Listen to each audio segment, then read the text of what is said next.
Siete mai curiosi di sapere cosa si nasconde dietro ai volti di YouTube? Sapere se davvero sono persone sorridenti come sembrano o se invece nascondono problemi tanto grandi da far impallidire? Li guardi e pensi: wow, che bella persona che sembra, che viso meraviglioso, che grande determinazione, che bel carattere. Deve avere una vita splendida. Un po' ti fanno sognare, ti tengono compagnia, ti strappano una risata. Sono i nuovi volti dell'intrattenimento, più vicini dei personaggi televisivi a cui eravamo abituati fino a non molto tempo fa. Sono più a portata di mano, non solo fanno video su argomenti che davvero ci interessano, ma rispondono anche ai nostri commenti creando un bel legame che ci fa sentire partecipi e non dei semplici spettatori. Alcuni sono più bravi di altri in questo senso, pur nascondendo un grande, enorme segreto.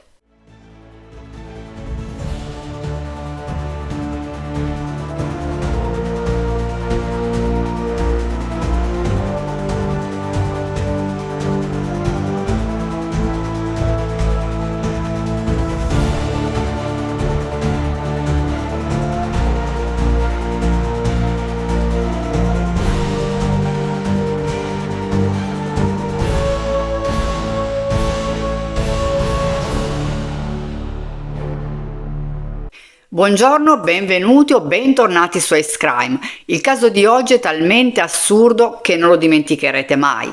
Come abbiamo visto anche nel caso di Ali, spesso quando seguiamo un canale YouTube o su altre piattaforme non vediamo davvero la persona, ma il personaggio, e dietro a questo personaggio ci può essere qualsiasi cosa.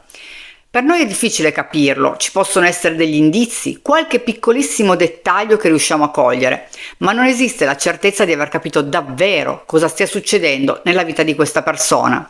Il segreto di un canale YouTube di successo è l'unione di più fattori. L'argomento deve essere di interesse per molti, lo YouTuber deve essere in gamba, deve saperci fare. I suoi follower si rendono disponibili a supportarlo con iscrizioni, condivisioni, commenti e like. Solo in questo modo è possibile uscire dalla zuppa di canali piccoli e medi e riuscire a vedere i numeri crescere davvero. A volte questa crescita è totalmente inaspettata e repentina, altre volte è un processo più lungo e costante. Nel primo caso si rimane stupiti e anche un po' ubriachi di fronte ai numeri che crescono. Nel secondo si è più preparati e anche più desiderosi di arrivare a risultati sempre più importanti. In alcuni paesi c'è un particolare tipo di canale che ha davvero un gran successo.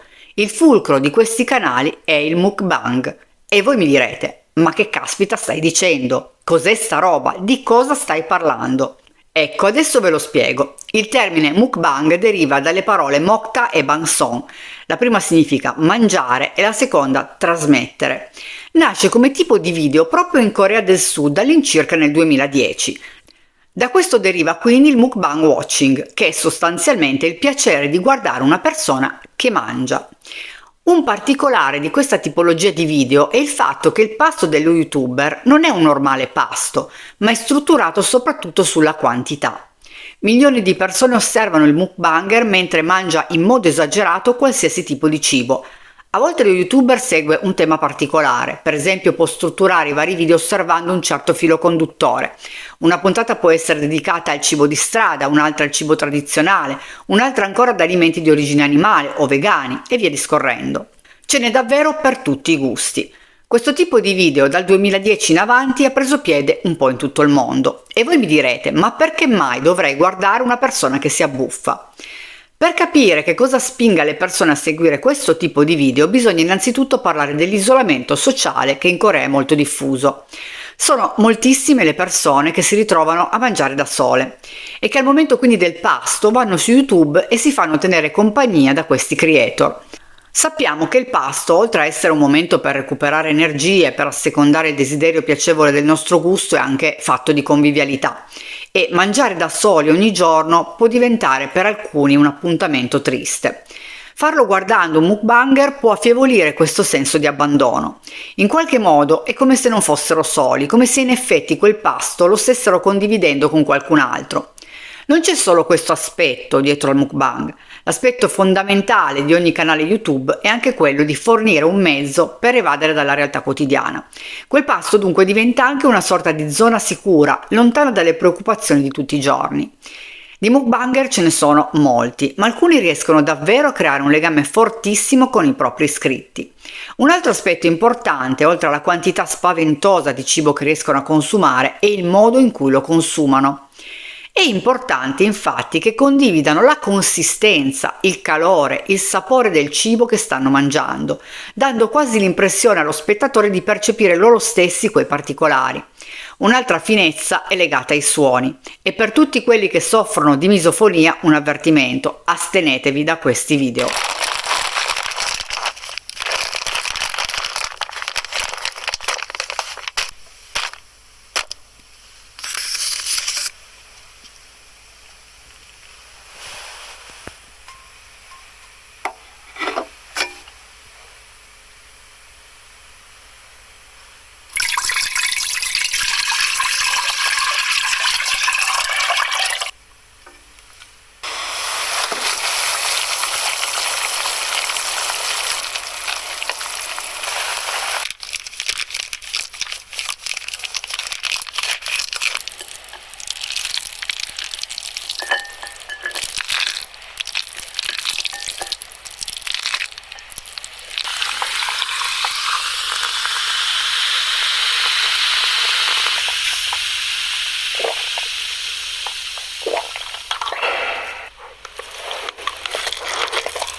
Chi è misofonico alzi la mano, soprattutto quando si tratta dei rumori provenienti proprio dalla bocca.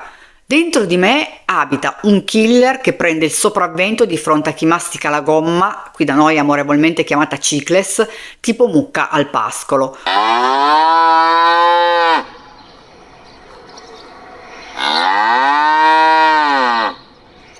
O a chi non tiene la bocca chiusa durante i pasti e anche a chi fischietta. Sono rumori che mi arrivano dritti al cervello e giuro spingono un pulsante e mi trasformano in una creatura assetata di sangue. A proposito, da voi come si chiama la gomma da masticare? Chiusa la divagazione, torniamo a noi.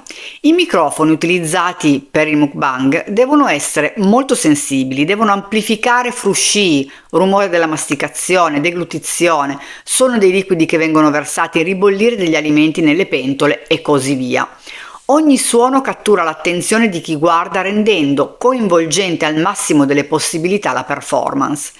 Alcuni suoni poi attivano la risposta meridiana sensoriale autonoma, quella comunemente conosciuta come ASMR. Per chi non lo sapesse, è una sensazione piacevole che attraversa tutto il corpo. Questo tipo di risposta fa in modo che il corpo si rilassi completamente, si entra quasi in uno stato di semi-incoscienza, un po' come se si fluttuasse senza peso. A me capitava da piccola quando mi appisolavo e sentivo gli adulti parlare a bassa voce. A differenza di quello che potete immaginare, non si raggiunge questo stato di beatitudine solo con alcuni rumori, ma anche con sfioramenti ripetuti e leggeri sul corpo. Il mukbang deve comprendere anche questo tipo di esperienza uditiva oltre a quella visiva. Chi guarda questi video deve avere la sensazione di essere parte integrante di quel pasto. Quel momento diventa di nuovo un momento di socialità, nonostante ci si trovi da soli, e crea un legame effettivo e incredibilmente profondo tra youtuber e spettatore. Non mancano ovviamente quelli che guardano i mukbanger con altri scopi. Si va da quello legato alla sfera sessuale fino ad arrivare a quello relativo alla dieta. E qui ragazzi non me lo spiego. In pratica alcuni guardano questi youtuber che divorano cibo succulento e in quantità esagerate perché loro sono a dieta e sostengono, ma non solo, la cosa è comprovata dai fatti, sostengono di farlo perché dopo si sentono sazi ed evitano quindi di mangiare in prima persona. È una pratica che viene chiamata mangiare per procura. Ecco, non me lo spiego perché con me non funzionerebbe mai, perché dopo aver visto mezzo video della mukbanger di cui parleremo oggi avrei mangiato l'intero frigorifero. Anziché farmi sentire sazia, nonostante avessi appena mangiato, mi ha aperto una voragine nello stomaco. Ma se per qualcuno funziona davvero e riesce a rendere meno pesante una dieta restrittiva, ben venga. Purtroppo c'è anche chi fa l'esatto opposto e imita il comportamento alimentare decisamente non sano di questi creator. Considerate che in un solo pasto un mukbanger può arrivare a consumare anche 20.000 calorie e in genere questa quantità spropositata di cibo viene consumata anche in pochissimo tempo. La youtuber di cui parleremo oggi è minuta, ma riesce a fare dei bocconi che neanche una tigre del Bengala che vede un tacchino arrosto dopo 6 mesi di dieta. Il fatto stesso che moltissimi dei più grandi mukbanger siano giovanissimi, di bell'aspetto e molto magri, dà l'erronea percezione che mangiare così tanto non sia un problema. Al contempo ce ne sono altri molto in sovrappeso che promuovono l'idea che mangiare molto mettendo su peso non sia affatto preoccupante. Esiste veramente un mondo intero dietro a questa tipologia di video, vere e proprie sfide che vengono lanciate in rete dagli appassionati del genere che gareggiano ingozzandosi senza ritegno. Come sempre, come qualsiasi moda, trova un terreno adatto nelle problematiche che esistono e sono importanti nella vita quotidiana di una parte del genere umano. Ne abbiamo già parlato in altri video, la solitudine spesso ci porta a cercare contatto con altri esseri umani in modi alternativi e non sempre adeguati e sani. Mangiare così tanto non è sicuramente una buona abitudine e promuovere questa idea è dal mio punto di vista sbagliato, ma è vero che ognuno di noi in realtà è libero di scegliere che cosa fare della propria vita. Se uno youtuber propone questo tipo di contenuti è chiaro che lo fa perché pensa di poter incontrare il favore del pubblico. Immagino che in questo caso la maggior parte di essi non lo faccia con l'intento di fare qualcosa di male. Il problema è che non tutti gli spettatori sono capaci di controllarsi e di discernere ciò che accade nella loro vita quotidiana da ciò che vedono in questi video. Ed ecco che se c'è chi li guarda per saziarsi e tener fede alla dieta, c'è anche chi cerca di emulare il proprio idolo andando incontro a problemi di salute anche molto gravi. Adesso che sappiamo di cosa si tratta, vediamo la nostra protagonista, la regina incontrastata del mukbang. Una ragazza esile, graziosa, dall'aspetto sembra davvero giovanissima e mangia quantità esorbitanti di cibo. Se andate a guardare uno dei suoi video rimarrete senza parole. Mettendo in ricerca il suo nome troverete senza problemi tutti i suoi contenuti. Non solo fa dei bocconi che non hanno senso, ma riesce a mangiare decine di portate con una facilità stupefacente. Sembra letteralmente che non abbia un fondo e lo fa con una disinvoltura impressionante e con un appetito che sembra autentico. Su Yang piace, i suoi iscritti non vedono l'ora di poter vedere uno dei suoi video, di pranzare in sua compagnia e la sostengono con grande affetto. Io ho visto il video in cui mangia una specie di zuppa di pesce con gnocchi coreani, che io tra l'altro adoro, e giuro avrei voluto mangiare la televisione, altro che quelli che usano il canale per saziarsi solo guardando. Se mi fosse passato davanti mio marito in quel momento gli avrei azzannato un polpaccio. Dal 2018 in avanti il canale di Su Yang non fa che crescere, diventando il più importante, con i suoi 10 milioni di iscritti.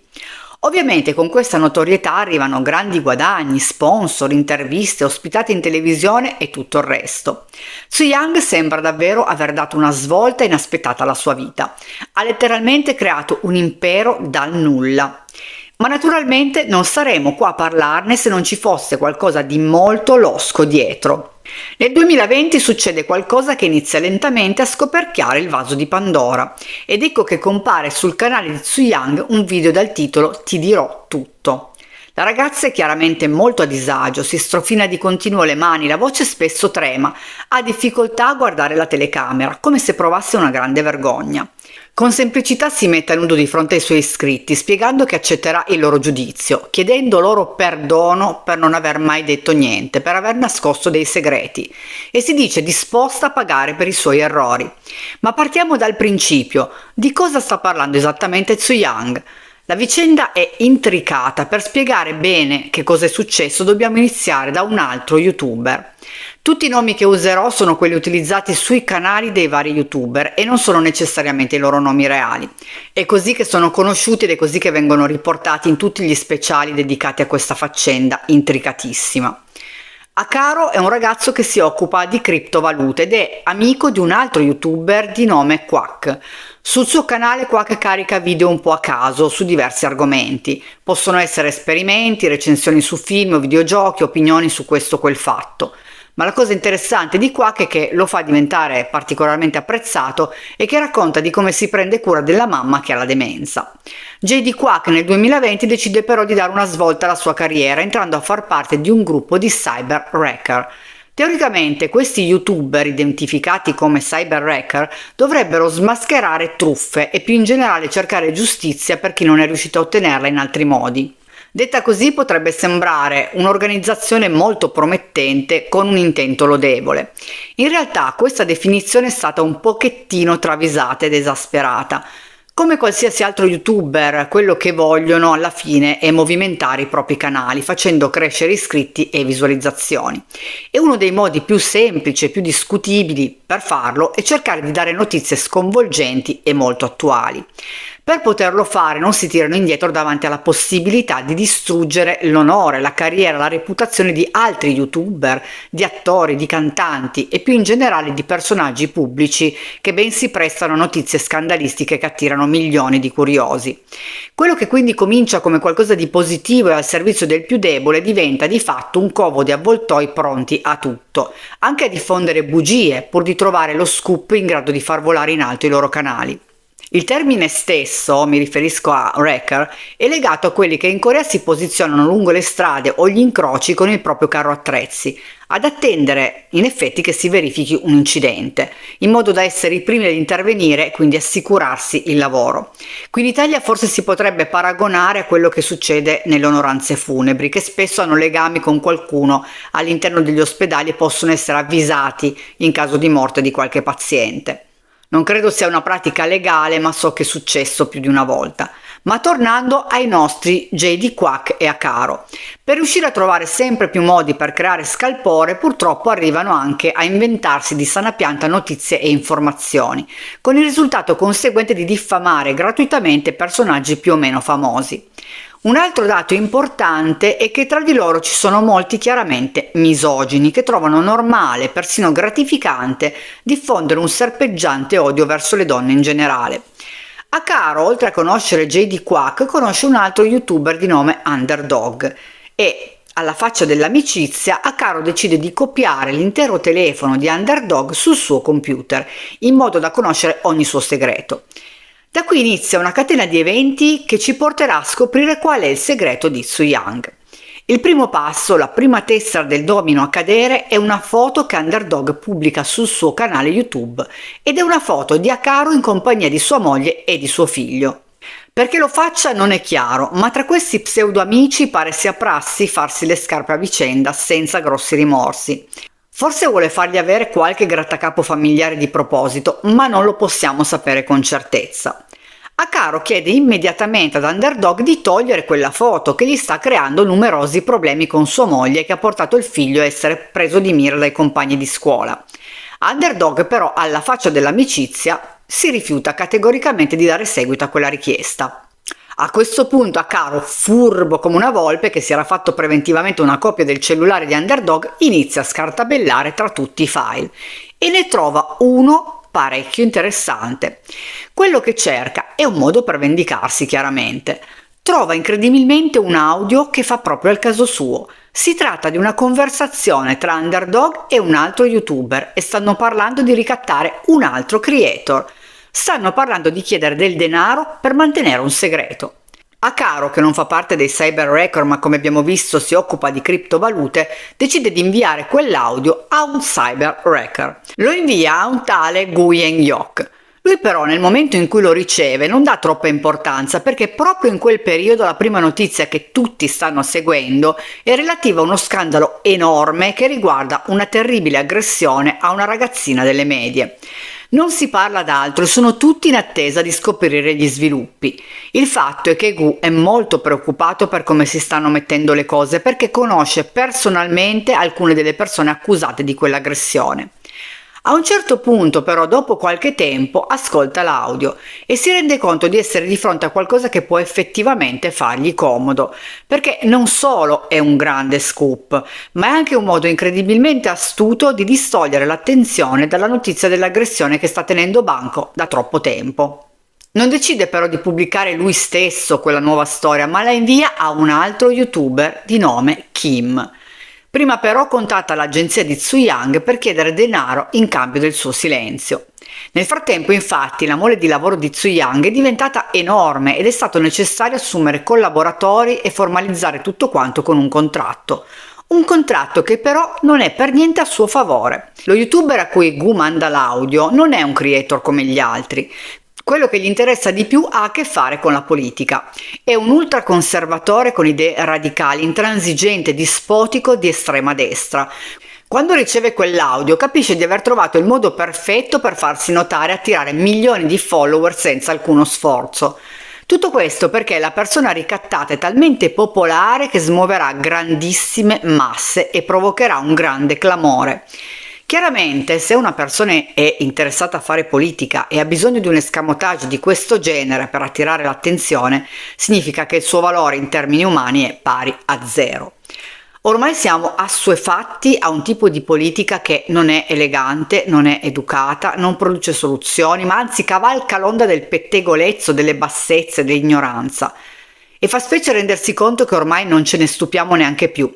Su questo canale non intendo fare politica, non intendo nemmeno parlarne, ma credo che siamo tutti d'accordo se diciamo che le classi politiche odierne, un po' in tutto il mondo, stanno diventando un circo in cui si fa a gara chi è più pagliaccio.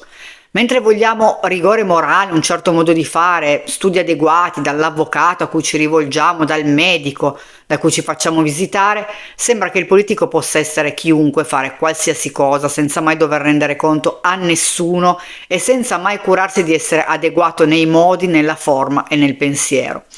Chiusa la parentesi sulla mia opinione sulla classe politica del giorno d'oggi, andiamo avanti con il caso.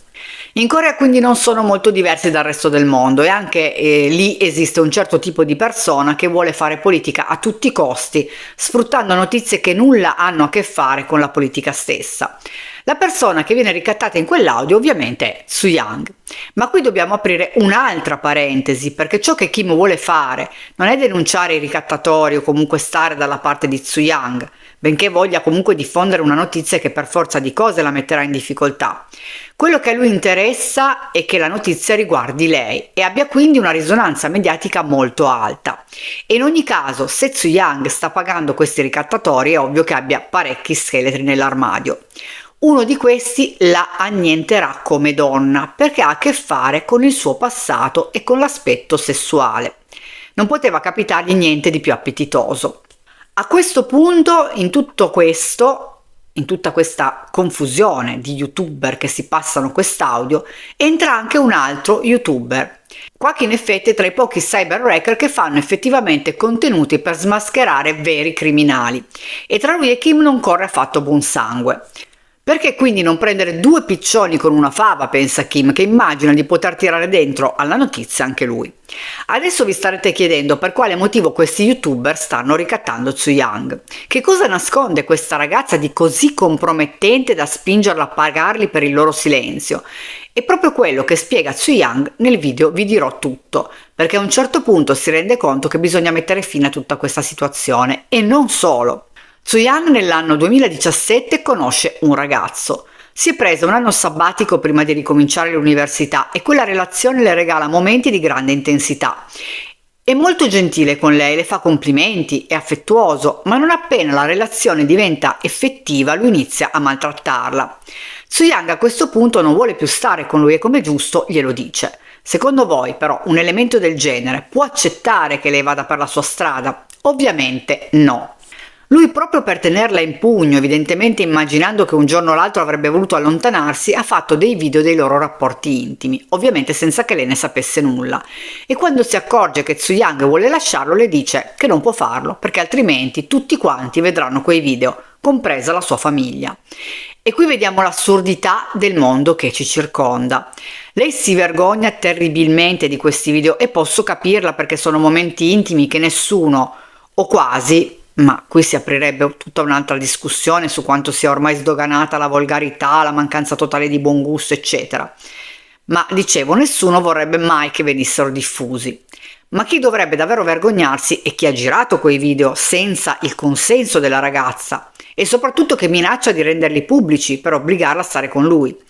Soo-young decide di continuare quella relazione nonostante gli insulti, le aggressioni violente del ragazzo e la certezza di non volere quella vita per se stessa. Il suo ragazzo pensa di poter unire l'utile al dilettevole, quindi perché non costringere Soo-young a fare tutto quello che vuole, per esempio anche a lavorare per lui, a farlo guadagnare. È così che la obbliga a lavorare in un locale in cui le ragazze, oltre a servire i clienti, li intrattengono anche, pare, in lingerie. In principio è proprio questo che fa la ragazza. Dello stipendio però lei non vede un solo won, tutto quello che guadagna finisce nelle tasche del fidanzato. L'infame però ha visto la possibilità di poter fare ancora più soldi, basta convincere con il ricatto la sua ragazza a fare qualcosina in più con i clienti. Finora si è rifiutata di andare oltre, ha pregato il suo ragazzo di non costringerla a fare una cosa del genere. A questo punto però Soo-young, angosciata alla sola idea di dover vendere il suo corpo, cerca una soluzione diversa. In effetti ha sempre avuto un grandissimo appetito e negli ultimi tempi, privata del denaro per sopravvivere, ha partecipato a un banchetto all you can eat e ha mangiato talmente tanto che poi si è sentita in colpa. Ha letteralmente divorato un piatto dietro l'altro, lasciando di stucco chiunque la vedesse. Questo è l'unico modo che ha in questo momento della sua vita per togliersi la fame, perché ogni won guadagnato viene versato dal datore di lavoro direttamente sul conto del vigliacco. Ma Soo-young trova ingiusto approfittare in quel modo della formula all you can eat. Si sente in colpa nei confronti dei ristoratori che con lei ci perdono di sicuro. La ragazza non è superficiale, non è senza morale, è anzi una persona molto dolce e onesta. È così che le viene in mente un modo per tirarsi fuori dai guai. Propone al ragazzo di aprire un canale YouTube di mukbang. Con il suo appetito formidabile riuscirà sicuramente a farsi strada e tutto quello che guadagnerà lui lo potrà tenere. È disposta a fare qualsiasi cosa per evitare di doversi vendere come vorrebbe lui. Questo è l'enorme segreto che nasconde Soo-young, ma non solo. Un segreto che in teoria dovrebbe essere vergognoso per il suo ragazzo e per gli youtuber che la stanno ricattando, non di sicuro per lei. Ma in un mondo dove una donna viene ricattata per il suo comportamento sessuale, tutti trovano giusto che sia così, non tenendo minimamente conto della bassezza morale di un uomo che si spinge a quel ricatto, Soo-young pensa di non avere scelta. In brevissimo tempo il suo canale diventa il primo canale di mukbang della Corea, con 11 milioni di iscritti. Non è solo il genere che attira, ma la stessa Soo-young. È capace di mangiare quantità spropositate di cibo, è delicata, graziosissima e in una parola adorabile, e riesce a creare un rapporto importante con tutti i suoi iscritti, diventando per loro un appuntamento giornaliero irrinunciabile. Non solo sta pagando il suo fidanzato e gli youtuber che la ricattano, ma persino due ragazze che lavoravano nel locale con lei, che ovviamente hanno pensato bene di poterci anche loro lucrare, di poter vendere il loro silenzio. Come se lavorare in quel locale significasse per forza di cose essere anche disposta a vendere il proprio corpo, cosa che non è affatto così. Ma come avranno mai fatto a sapere cose così personali di Soo-young tutti questi youtuber? Beh, molto semplice, è stato il suo stesso ragazzo a fornire materiale compromettente e intimo a questi amici, in modo che potessero eventualmente ricattare la ragazza se avessero mai avuto bisogno di soldi o favori di altra natura. Con il suo canale Soo-young muove importantissime somme di denaro, per cui quello che paga per questi ricatti non sono piccole cifre e non sono neanche una tantum, ma richieste ripetute e importi sempre più elevati. Ovviamente li paga con la piccolissima percentuale che il suo ragazzo le riconosce. Gli youtuber coinvolti parlano tra di loro e dicono che visto che le cose stanno venendo a galla, hanno due sole possibilità. Una volta che anche uno solo di loro avrà parlato, nessuno avrà più materiale scabroso da usare per ricattarle. Soo-young a quel punto potrà denunciare tutti. La prima è accettare semplicemente i fatti e la conseguente accusa di estorsione. In fondo, alla fine, non hanno fatto poi nulla di grave, potrebbero cavarsela con molto poco. E difatti uno dei grossi problemi in questi casi è che le pene non sono affatto commisurate al crimine, perché tengono conto solo del denaro sottratto e non di tutto il contesto di grande disagio anche emotivo che arrecano.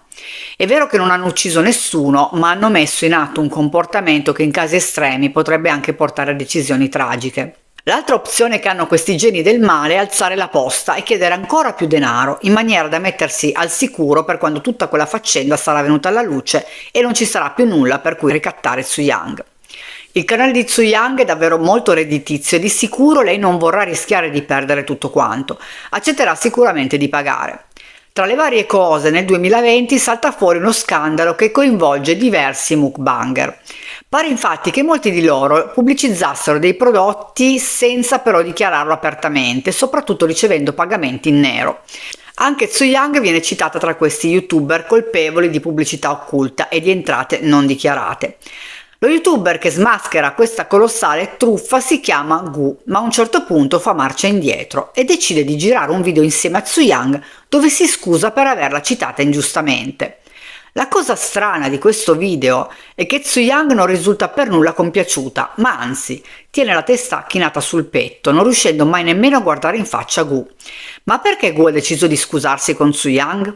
Il fatto è che se l'è presa con l'unica che sembra davvero estranea ai fatti, che sembra così limpida e così sincera da non poter in nessun modo far parte di questo elenco di disonesti. Aggiungiamoci poi che Tzu Yang è davvero molto amata dai suoi seguaci e questo ha fruttato a Gu settimane di minacce e addirittura attacchi fisici rivolti a lui, alla sua famiglia e ai suoi beni. Gli hanno persino tirato mattoni in casa, tanto per fare un esempio. Ha quindi pensato di fare mea culpa e di ritirare le accuse facendosi vedere proprio di fianco all'idolo di milioni di follower. Nel video di cui stavamo parlando prima, quello in cui Tzu Yang rivela tutta la verità, ammette però anche di aver effettivamente incassato denaro in nero per quelle pubblicità. Gu evidentemente aveva deciso di tirarsi indietro proprio solo per le minacce ricevute dagli ammiratori. Tzu Yang specifica però che mai lo avrebbe fatto se non fosse stata costretta dalla persona che ha letteralmente manipolato la sua esistenza per anni. Il mistero però è come mai Tzu Yang abbia deciso finalmente di rivelare tutta la verità dopo anni di ricatti, specie perché è successa anche un'altra cosa nel frattempo. Spinta proprio dalla paura che il suo ragazzo potesse fare del male ad altre persone, ha fatto un grande passo, quello di assumere un avvocato e denunciare finalmente il suo aguzzino. 지금 폭행 등역에서 이제 항해를 입으신 것들입니다.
다 최양님이 이제 찍혔던 사진이고요.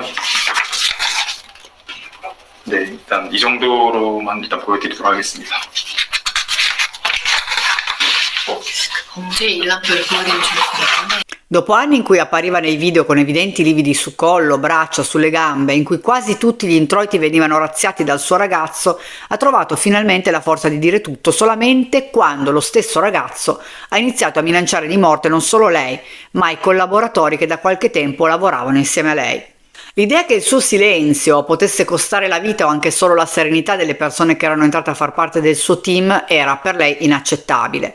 Se non era riuscita fino a quel momento a ribellarsi perché in gioco c'era solo la sua pelle, quando tutto questo si ripercuote sulle persone che oltre a lavorare per lei sono diventate anche amiche, parte quasi della sua famiglia, Tzu Yang non ci sta più e decide che è ora di denunciare. Ci sono quasi 4.000 file tra video e audio, foto e registrazioni telefoniche che provano l'inferno in cui è vissuta per 4 anni.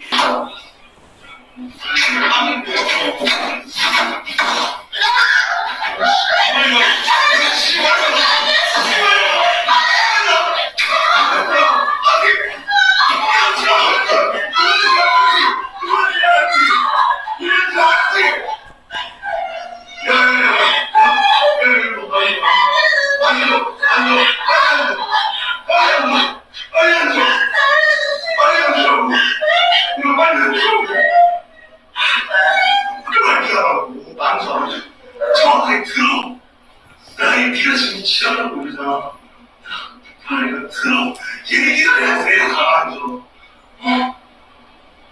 알았어? 지겨워리 소리. Senza contare le testimonianze di chi ha assistito personalmente a quelle aggressioni. Finalmente il suo ragazzo sarà fuori dalla sua vita. Le accuse sono coercizione, violenza sessuale, minacce di morte, estorsione, lesioni aggravate. Non resta che attendere che venga giudicato. E invece no. Il codardo non può farcela ad affrontare un processo e si toglie la vita insieme alla madre.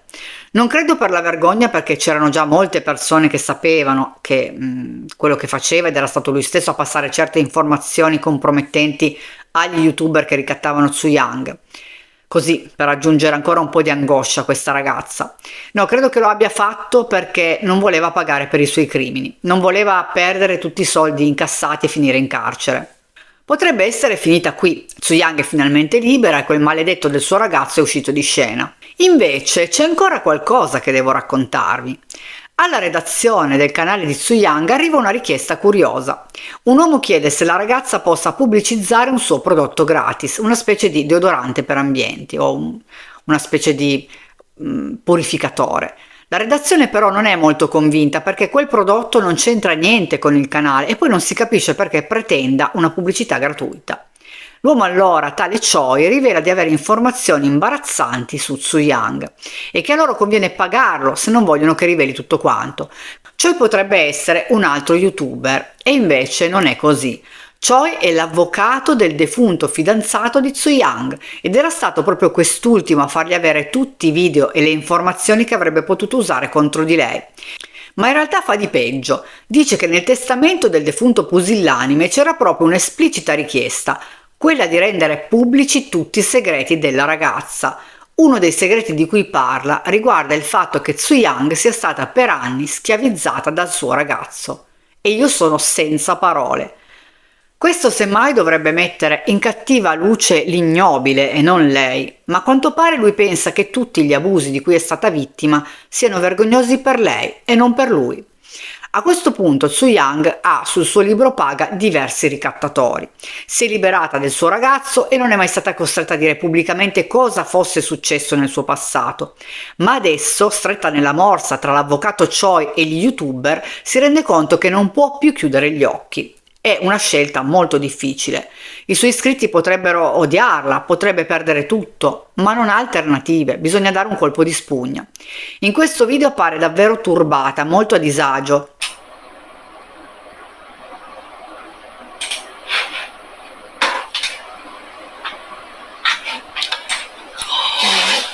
안녕하세요. 혹시 소리 들리나요?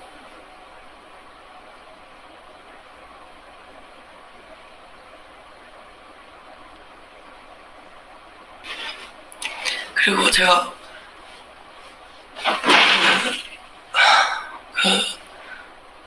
이제 말씀드릴 때 원래 오늘 제가 사실 이제 가로세로 연구소라는 이제 곳에서 Per più di 4 anni Tzu Yang è stata vittima di abuso sessuale molto violento da parte del suo ragazzo. È stata selvaggiamente picchiata, come anche dimostrato da diversi video e audio di cui è in possesso. È stata ricattata da diversi youtuber senza scrupoli e senza pietà, oltre che da alcune ragazze che avevano lavorato con lei nel locale incriminato. Come se non bastasse, quasi tutto l'incasso del suo canale era finito nelle tasche del suo aguzzino. A lei non rimanevano che gli spiccioli e spesso non riusciva neanche a pagare i pasti che le servivano proprio per fare i video.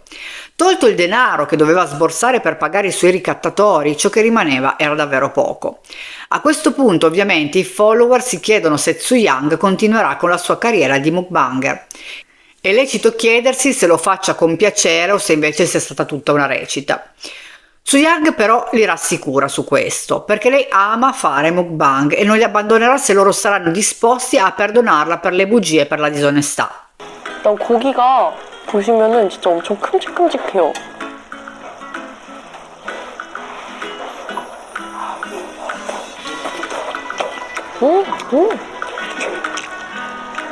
우와, 고기가 엄청 맛있는데? 고기가 하나도 안 뻑뻑하고 엄청 야들야들하고 부드러워요.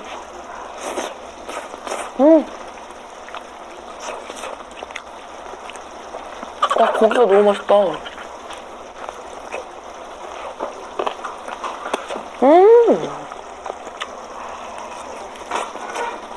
와. 지금 딱 너무 맛있다.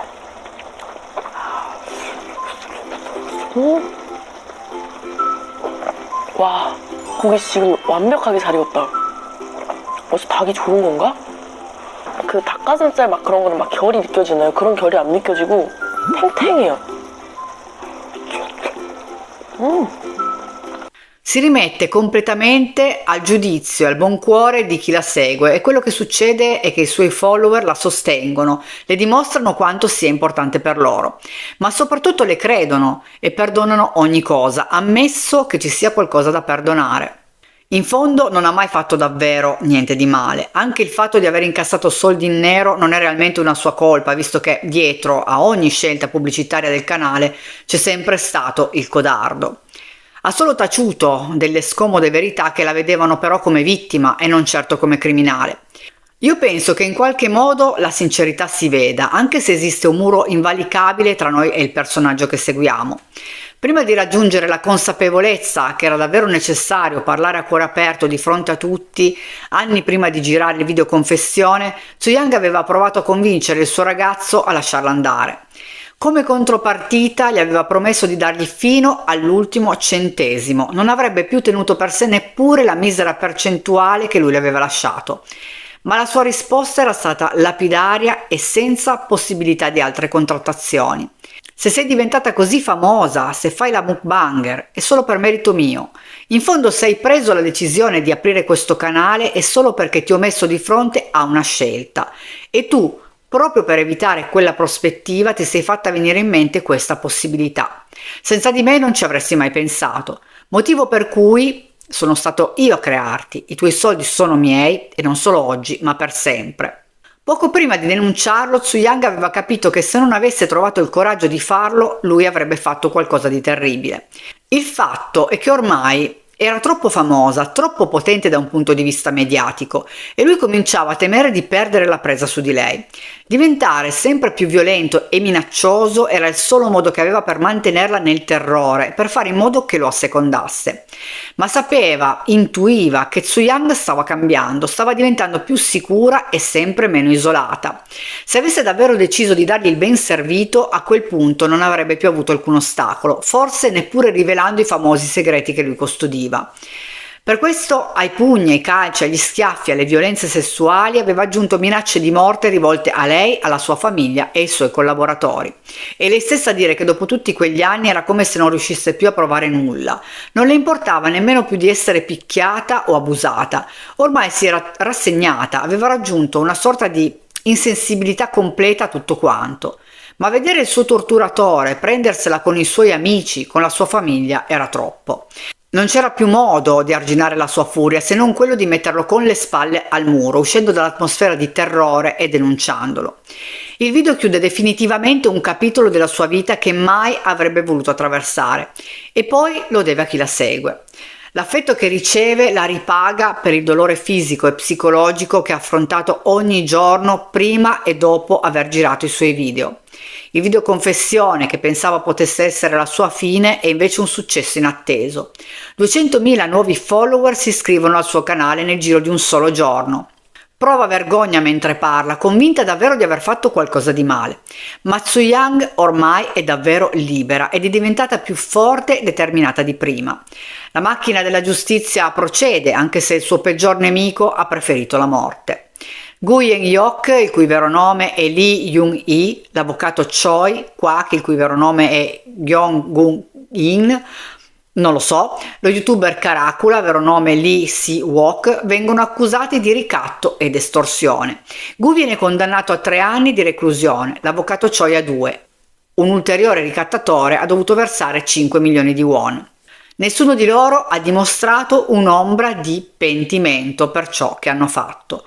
Soo-young, il cui vero nome è Park Yoon-won, Non ha potuto avere davvero la giustizia che tutti ci aspettavamo, ma è riuscita a rompere le catene che la tenevano legata e adesso può finalmente dedicarsi al suo canale, devolvere una parte sostanziosa dei suoi ricavati alla beneficenza e vivere la sua vita alla luce del sole, senza più alcun segreto. Internet dà molte possibilità, dà voce a chiunque lo desideri. A volte però queste voci appartengono a persone che non meriterebbero di parlare neppure davanti all'orinatoio di un autogrill dopo il passaggio di un pullman di ultra. Per fortuna nella foresta fitta di canali e contenuti, di persone e personaggi ci sono anche piacevoli scoperte, che poi entrano a far parte del nostro quotidiano, che in qualche modo ci allietano. Spero di avervi tenuto compagnia e di aver spiegato nel miglior modo possibile. Spero anche di non aver fatto confusione con i nomi perché i documenti tradotti dal coreano non sempre sono stati di facile comprensione.